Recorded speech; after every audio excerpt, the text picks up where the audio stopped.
Okay, in this video, we're going to do topic 4.0, which is unemployment. It's a very broad topic. There are so many different things we need to discuss. Essentially, we need to start with some definitions to understand the difference between the labor force, employment, different formulas, and so on. Then we need to understand how we can calculate unemployment. We need to understand the different types of unemployment, and to conclude, we need to talk about the different consequences.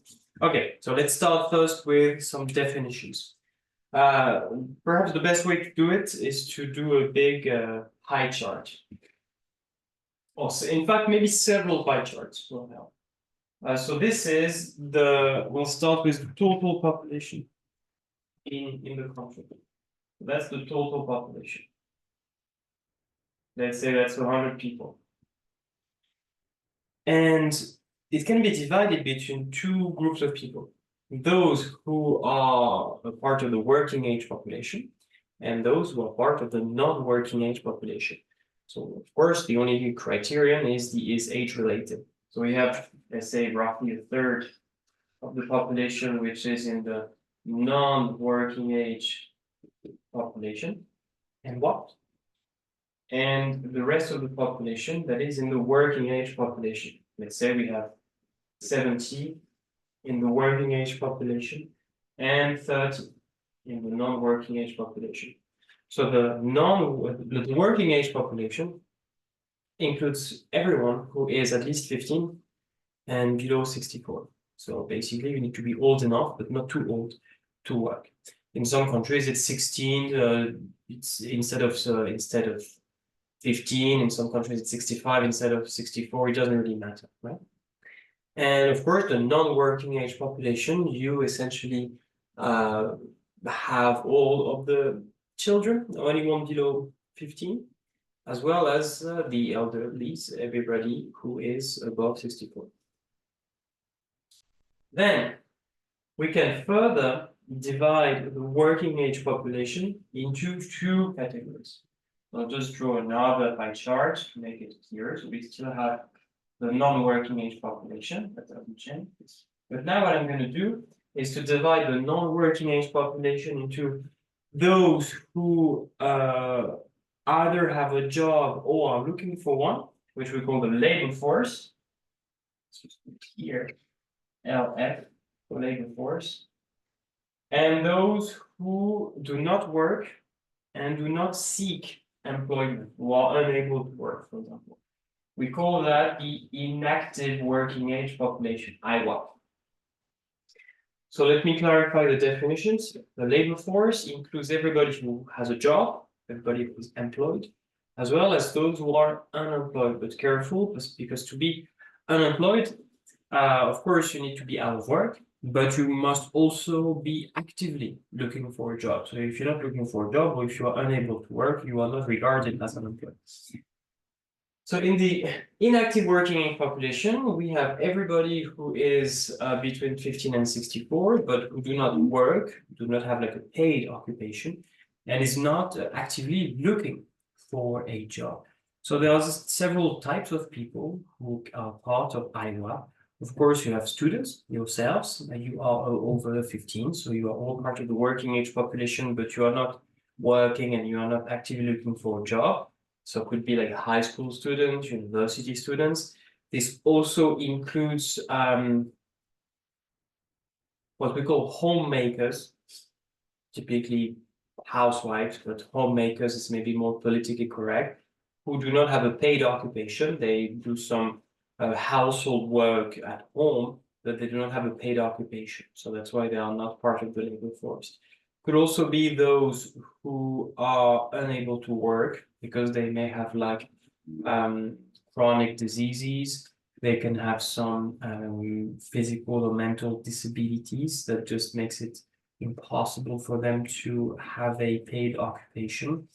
You may also find those who've decided to retire early, especially if you work for the military. You may be authorized to retire when you're quite young, say around 50, why not? So you're still part of the working age population, but of course you are not looking for a job you're not working, and therefore you are part of the inactive working age population. I think that's pretty much it. We have the main, the main categories of people. And then in a final pie chart, so let's say we have 70, so we have 30, let's say it's 50, 20. I need numbers because then we're going to do some calculations. Then what we can do is to further divide the labor force into, well, those who are employed and those who are unemployed.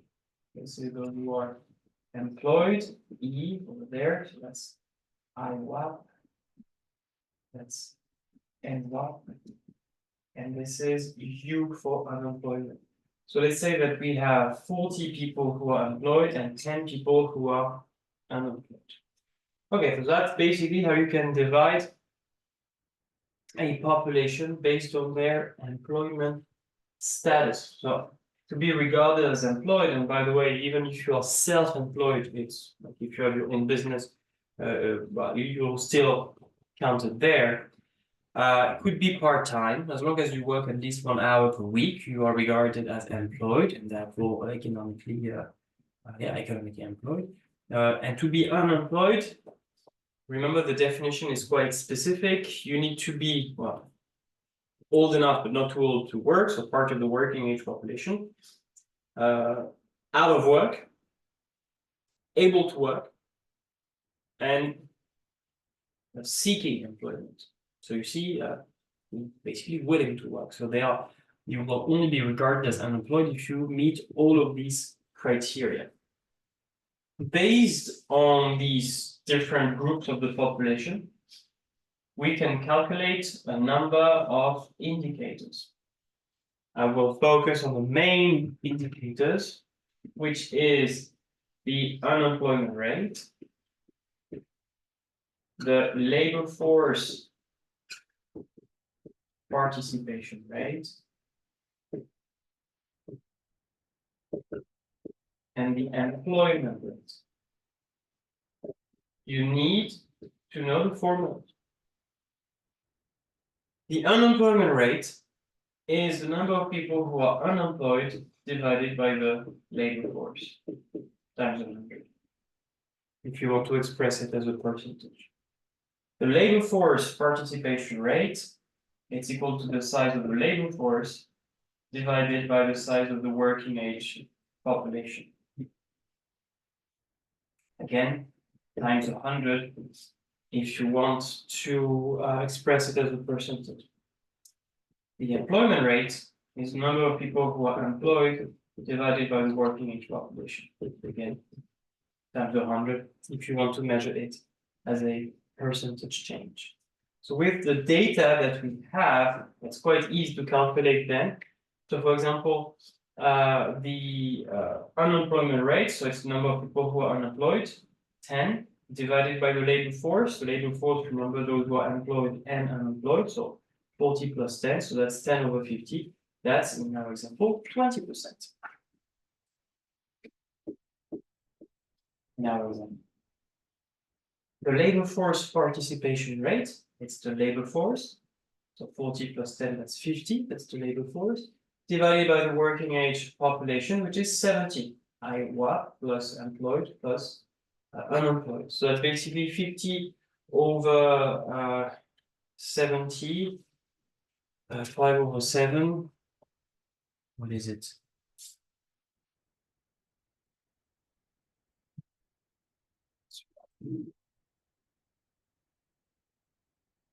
Roughly 60%. A bit more. Should be around 15 times 5. That's a bit more. Should be 76% maybe.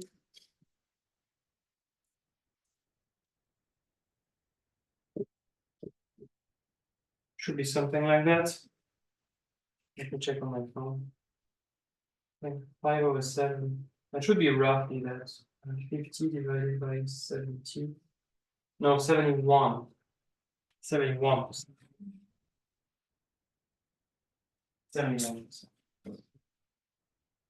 And then you have the employment rate, which is the number of people who are employed, 40, divided by the working age population, which is 70. I'm going to try to do that, which is 57%.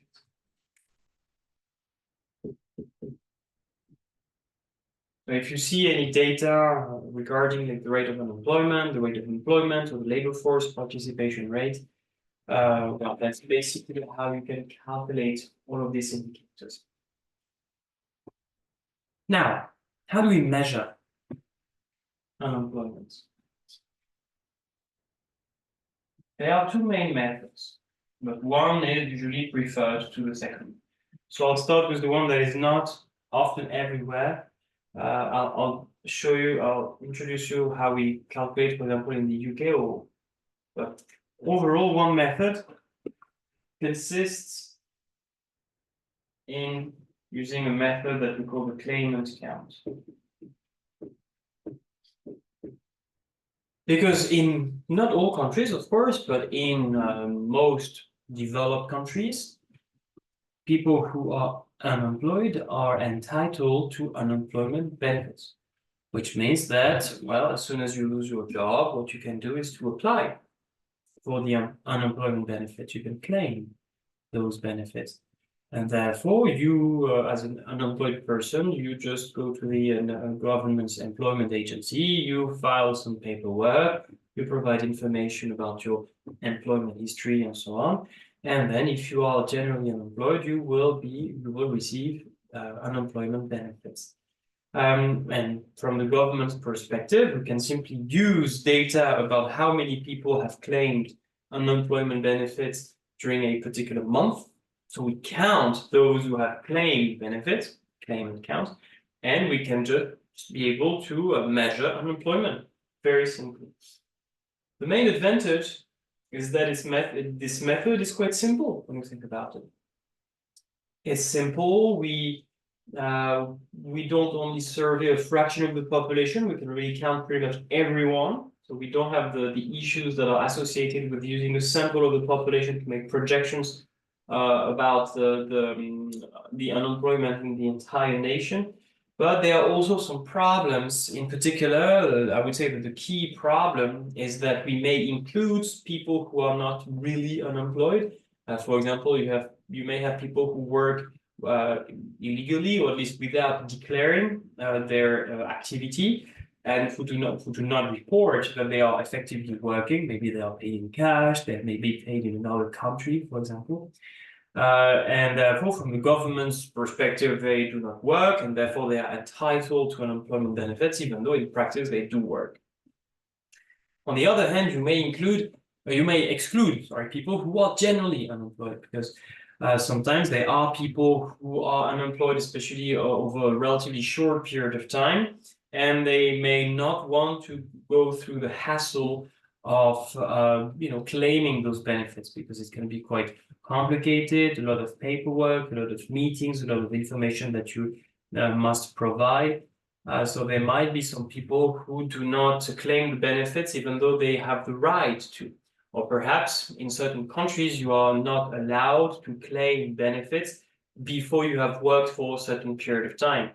For example, it could be, I believe in France, it's 2 years. You need to work for 2 years before you can claim unemployment benefits.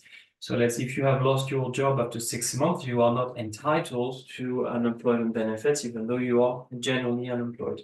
And of course, you see why this method can also create some conflicts of interest for the government, because if the government uses this method to measure unemployment, and if they want to pretend that unemployment has decreased, they can simply reduce the number of people who have the right to claim unemployment benefits, basically to make the criteria that you must be satisfied to receive the unemployment benefits a bit stricter. So more people will be excluded from those benefits, and therefore artificially it would look like unemployment has decreased, even though it has not decreased, but you simply have fewer people who have the right to claim benefits. So, well, it's a method that was used, that is still used in some countries, and also a big problem with that is, of course, you can't really compare unemployment across different countries. with this method because each country has different standards, different requirements, different criteria to give unemployment benefits. Well, basically, it's not really useful for international comparisons. The second method that is much more used is what we call the ILO unemployment rate. So ILO is the International Labour Organization, which is based on LFS, which are labor force surveys. So this method was a standardized method that was defined by the ILO, the International Labour Organization, which I believe is based in Geneva. You should check. And they give a very precise definition of unemployment. To be unemployed, you must be, I forgot the precise definition, but able to work, out of work, actively seeking employment, and you have actively sought employment over the last 2 weeks, or you have accepted a position that you will start in the next weeks. Okay, it's very precise. And everybody in every country, we use the exact same definition. We have the exact same surveys, the exact same forms. We ask the exact same questions to a sample of the population to measure this the rate of unemployment. So how it works is that every month we are going to select a sample of the population. So of course we don't ask everyone, we just ask a small sample of the population. I don't know how many, but it could be something like 2,000 to 5,000 households per month. I haven't checked, but that's basically a rough estimate. 2,000 to 5,000 households per month in a country. That's usually enough to have like a pretty good sense of the situation for the entire country. Of course, it depends on the number of people overall. And then every month we just ask them some questions about their employment situation. Pretty simple. Now, of course, the sample of the population must represent the different groups, social groups in a country. Like you have older people, younger people, different industries, different locations, to make sure that the people that are part of this sample represent the overall population. Of course, otherwise it doesn't really work. So you survey the population, you survey the labor force, you ask them in what situation they are, and then you use some statistical method to estimate the rate of unemployment for the entire country. So the main advantage of this method is that, of course, it's used standardized method, so you can compare the rate of unemployment across different countries. Now, when you survey people, they don't have an incentive to lie because it's not tied to the receipt of unemployment benefits. So you're likely to have truthful information. It's relatively simple, relatively cheap because you only survey a sample of the population. The main disadvantage is most likely that because you only ask a sample of the population, there may be some sampling biases, basically some statistical mistakes when you try to estimate the actual employment situation for the entire country because you only surveyed a very small fraction of your labor force. So that tends to be the method that is favored in most countries. But in some cases, the countries, they publish the two different ways. Okay, so this was a calculation of unemployment. Now let's talk about the different types of unemployment. You must know frictional unemployment. You must know seasonal unemployment. You must know structural employment. You must know cyclical employment. You must know classical unemployment, which is okay. So you can also mention the key term under employment, and perhaps voluntary unemployment. But again, this one is a bit controversial. Okay, but at least frictional, seasonal, structural, cyclical, definitely. The four first types of unemployment you might be able to explain. So frictional unemployment is a type of unemployment that occurs in the short run when people are in between jobs. People who are skilled, okay, they have the skills that are required for them to work in the industry, so they will.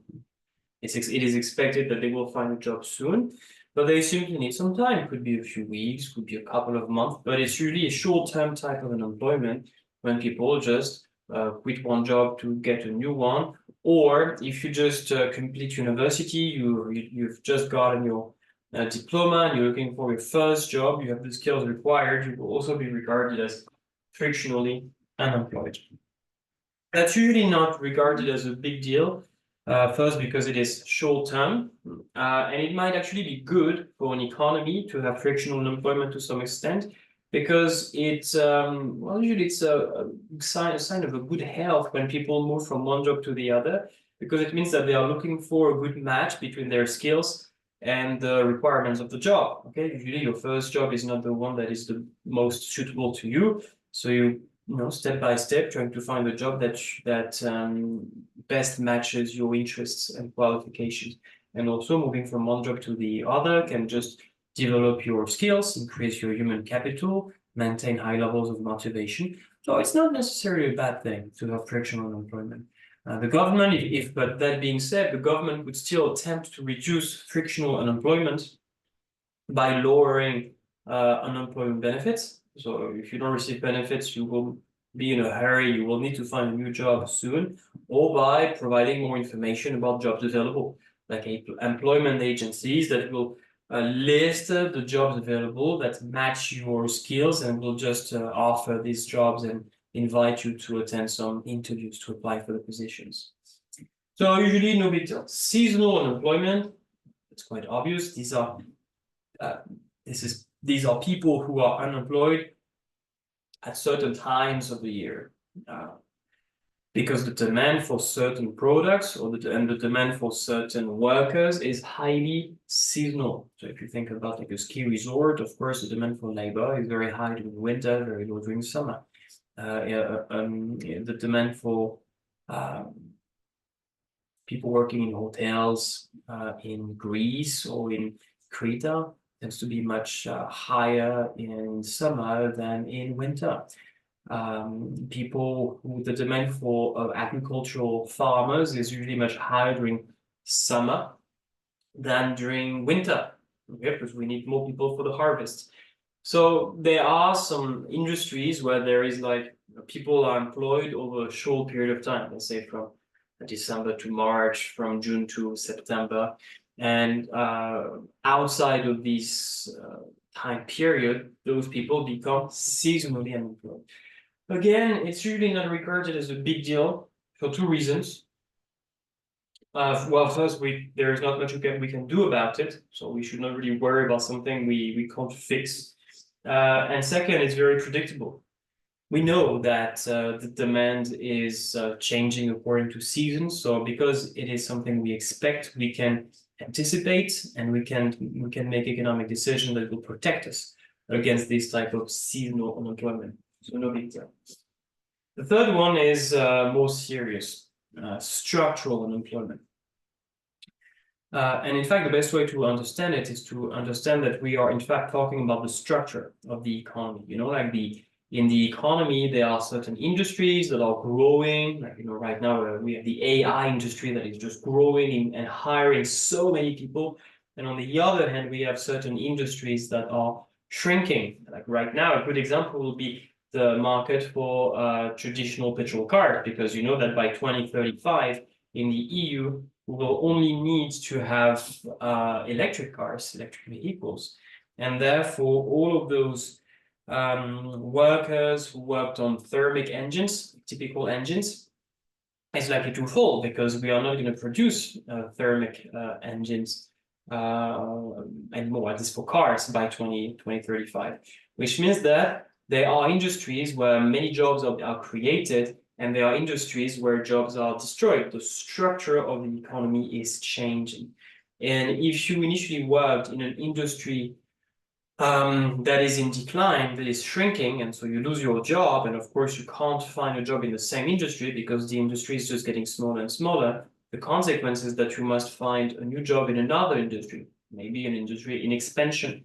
But it might be quite difficult for you because of two main reasons. First, you may not have what we call the occupational mobility that is needed. You need a new job, but do you have other skills than what you've done for a long period of time?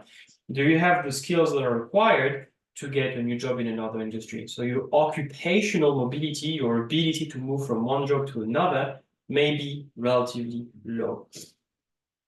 Another reason for which it might be difficult for you to find a new job in a new industry is that you may have a low geographical mobility. Perhaps there are areas, geographical areas, where it would be much easier for you to find a job, but perhaps you can't. Perhaps you can't move because you have your family, you have your kids at school, you have you need to look after your mom, you know, like you have your friends, you have your house. Sometimes people can't really move, geographically speaking. And even though it would be much easier for them to work in a different area, maybe in a different country, if they don't have that geographical mobility, they are stuck.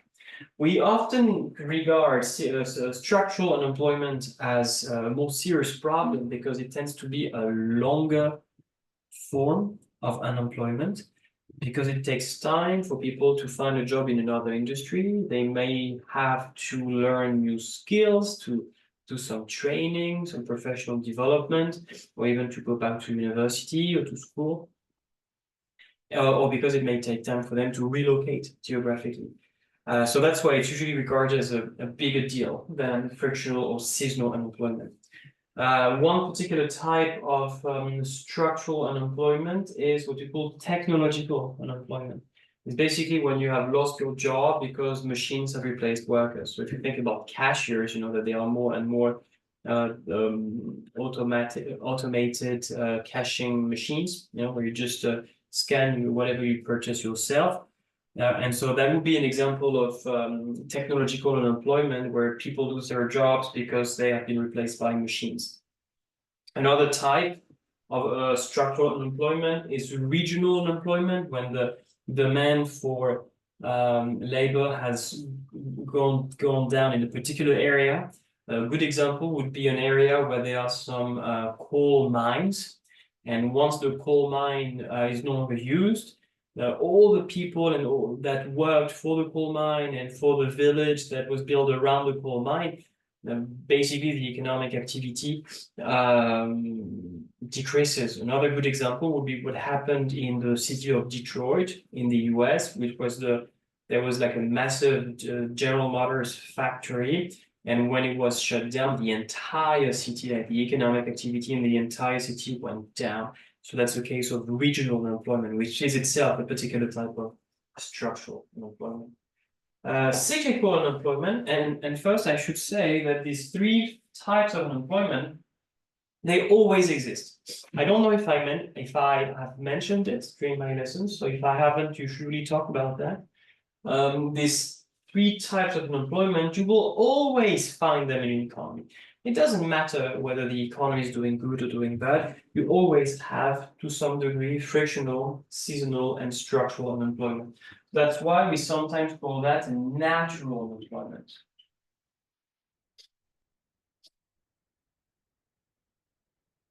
Natural unemployment, because yeah, it's natural to have these three types of unemployment. However, cyclical unemployment is a type of unemployment that exists when there is a recession, usually. It happens when aggregate demand decreases very much. That's why we also call it demand deficient unemployment. Aggregate demand decreases could be that there is less exports, could be that the government has increased taxes, it could be that consumer business confidence has decreased, could be that the rate of interest has increased. You know all of these factors that can shift AD, right? But when AD decreases a lot, then GDP decreases very much. And in fact, there are not so many diagrams that you can do in this when it comes to unemployment, but there is at least one or two to illustrate cyclical unemployment. The first way you can represent cyclical unemployment is to use what we call the business cycle diagram. I think I used another diagram in class, but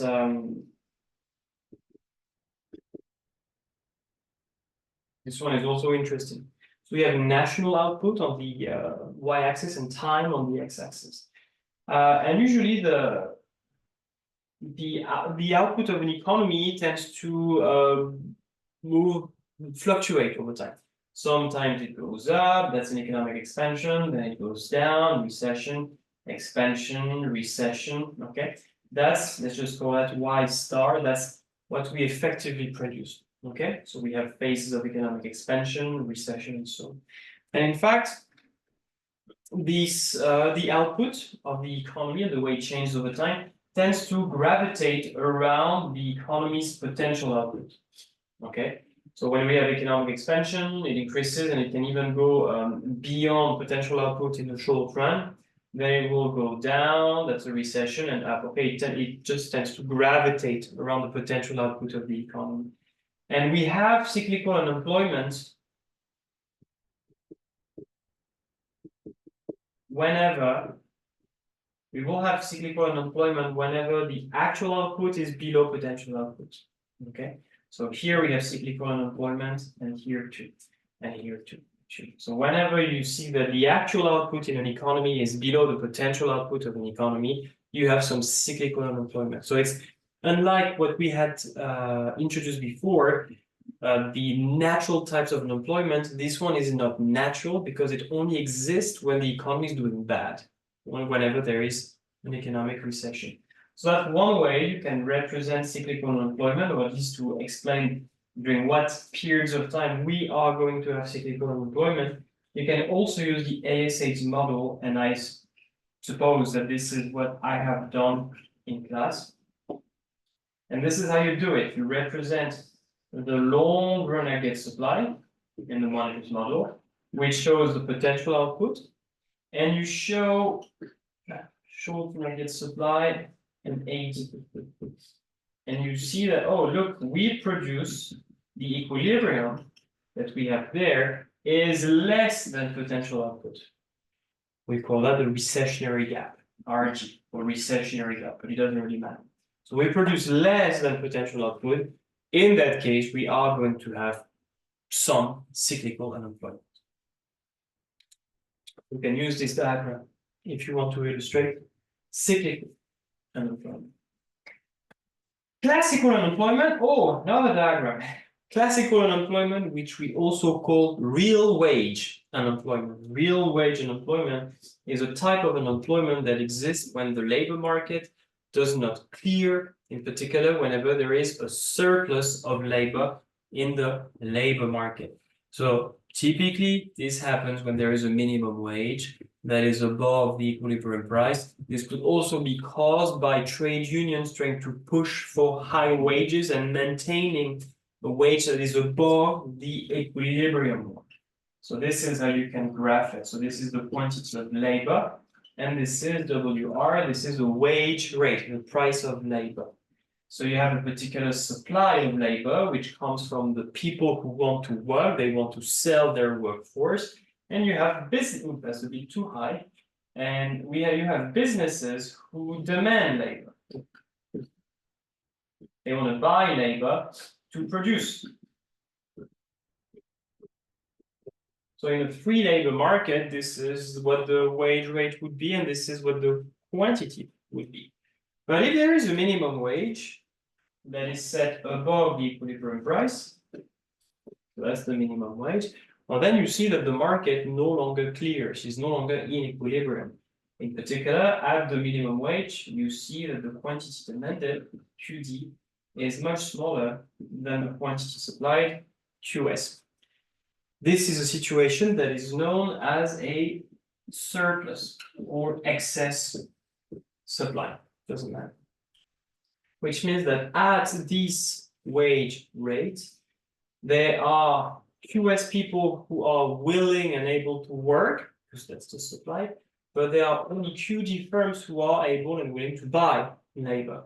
So there are certain people, these guys here, who want to work, but they can't find a job. So they are unemployed, and we call this type of unemployment classical or real wage unemployment.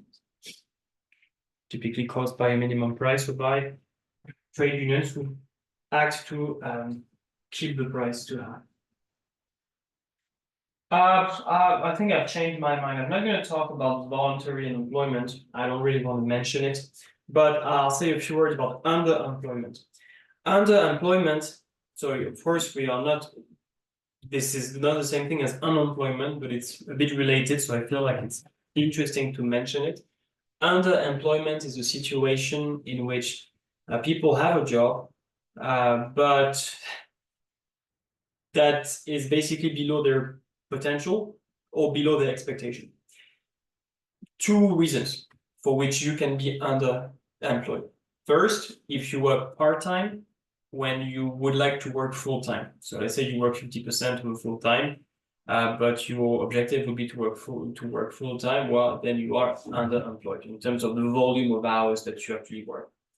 Another way in which you can be underemployed is if there is a big discrepancy or big gap between your skills and the requirements of the job. So I think in class I used the example of, okay, you have a PhD in nuclear physics and you work at Starbucks, something like that. This can be regarded as underemployed because you have your stock of human capital is huge, very considerable, and you your skills, your human capital is not really used. It's a bit wasted because you have a job that does not take advantage of all of the skills that you have acquired. This can also be regarded as a form of underemployment. Okay, and to conclude, let's talk about the consequences of unemployment. Well, first, the obvious one is that for those who are unemployed, there is a fall in living standards. Of course, the fall in living standards depends on many parameters. It depends on whether there are unemployment benefits or not. If there are generous unemployment benefits, your living standard is going to fall, but just a little. It may also depend on the existence of any savings. Do you have savings that you can draw from to maintain your living standards? Or do you own your house, or are you a tenant? Because of course, if you own your house, the pressure is going to be less important than if you are a tenant. Could also depend on, structure of your family, for example, how long you stay unemployed and so on. Another consequence is the idea that we waste resources. Workers have a productive potential. If they had a job, they would produce and we would have more GDP. So the fact that we don't use them means that we have human resources that are idle, that could produce goods and services whose consumption would generate benefits, but because they don't have a job, we have a lower output, and therefore this is something that can reduce the overall amount, the availability of goods and services in an economy. And when you think about it, if the government has spent thousands of dollars, tens of thousands of dollars to provide free education to someone who's done who went to public school, for primary school, middle school, high school, university, that has done everything and get a PhD. So basically it has cost a lot of money for the government to train this person, and this person ends up unemployed. Well, you understand that all this educational investment has not been very rewarding. So some resources are wasted. This is something that we can call productive inefficiency. We do not fully use the resources in our economy, and so output is less than what it could. Another consequence is that there might be some pressures on the government budget, because we may have to pay unemployment benefits, so government spending will increase, but also because when people are unemployed, they usually earn less income, so they pay less income tax, and they spend less, so they pay less indirect taxes as well. So you have more government spending and less tax revenue, so you are more likely to have a budget deficit. That's a bad news for the government. Unemployment can lead to more unemployment.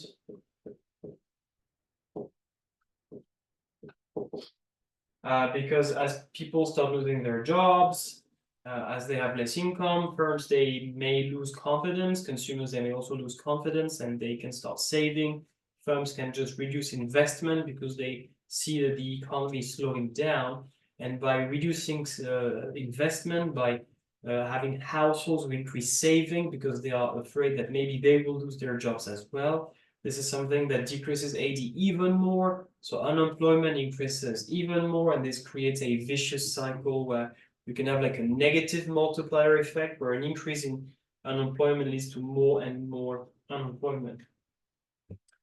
For firms, it's difficult to assess whether they benefit or suffer from unemployment.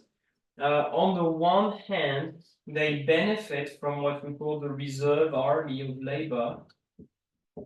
This is an expression that was introduced by Karl Marx, and his idea is that, well, when there is high unemployment, so basically there are many people who want to work, so firms have the choice. Workers are competing against each other for any given position, so that just gives more bargaining power to employers. And of course, workers, they will be pretty much be ready to accept anything. It's going to be easier for firms to keep wages down, and I'll talk about the Phillips curve in a minute to illustrate that. So that tends to give more more choice for firms, and they can keep wages low because, well, workers are afraid to lose their job because they know how tough it would be to find a new one.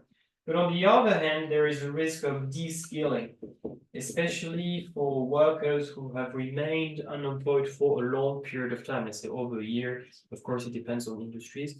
But if you have stayed unemployed for a long period of time, you may lose your skills.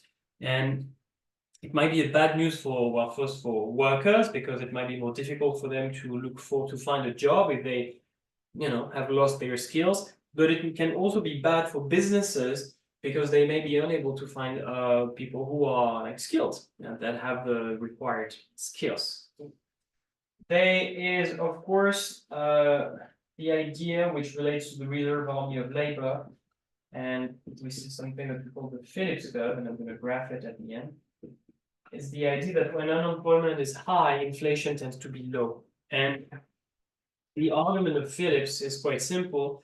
It's that when unemployment is high, workers want to keep their jobs because they know that everybody, well, there are a lot of people who are unemployed, they struggle to find a job. And so if you have a job, you want to keep it. You don't want to be with everybody else looking for a job.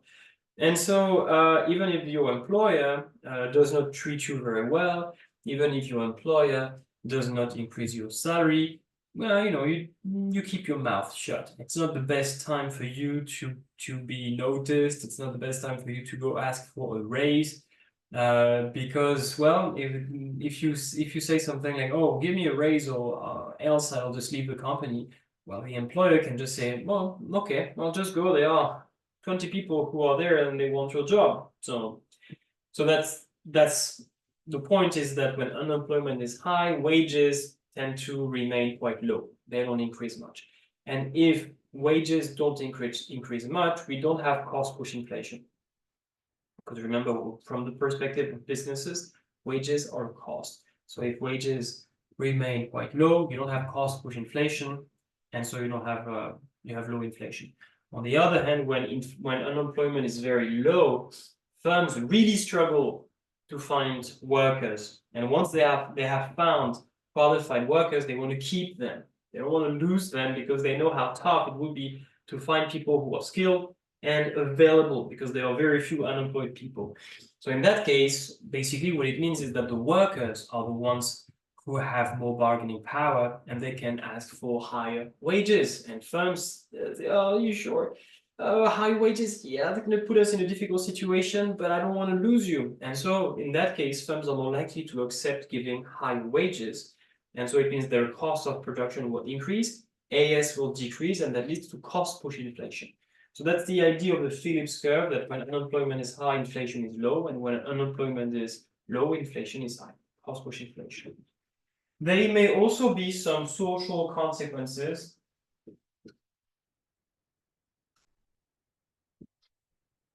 social consequences on families. There can be divorces, there can be some consequences on health. Some studies show that people who are unemployed are more likely to smoke cigarettes, to consume alcohol. There is a there are higher suicide rates among people who are unemployed. Could be education for kids in countries where you have to pay for education. Families may be unable to enroll their children to school, so they might have, of course, can have very severe consequences for the children if they can't really attend school for financial reasons. In developing countries, when unemployment is extremely high, when pretty much everybody is unemployed, this can lead to more crime, more criminality can increase because people are desperate to survive. They might have to, to steal, to assault people. But of course, we are mostly talking about like in very poor countries where unemployment is everywhere. This might be people might feel like they don't really have any other solution to survive. I think that's enough in terms of the consequences. Let me finish this long video, but you see how important that is and that there are so many important things we must say about unemployment. I want to finish this by graphing the Phillips curve. So here we have the rate of unemployment, and here we have the rate of inflation. And the Phillips curve usually looks like that. Phillips curve, PC. When unemployment is very low, workers are the ones who have more bargaining power because it's very tough for firms to replace workers. So they will ask for higher wages, and this will lead to cost push inflation, so high inflation. On the other hand, when unemployment is high, workers have very little bargaining power. They want to keep their jobs, so they will not ask for wage increases, and that when inflation is going to be quite low. It is even possible, it does not necessarily cut the horizontal axis, okay, it goes down. But in this case, I even allowed the case to have deflation. So if unemployment is like even higher, you could assume that firms can even decrease wages. Because it's a possibility. Why not? Wages can even go down, and if wages go down, AS is going to increase, and this would lead to deflation. So the rate of inflation will be negative. Right, I think that's enough for unemployment. It was a long video, but such an important topic. You know everything.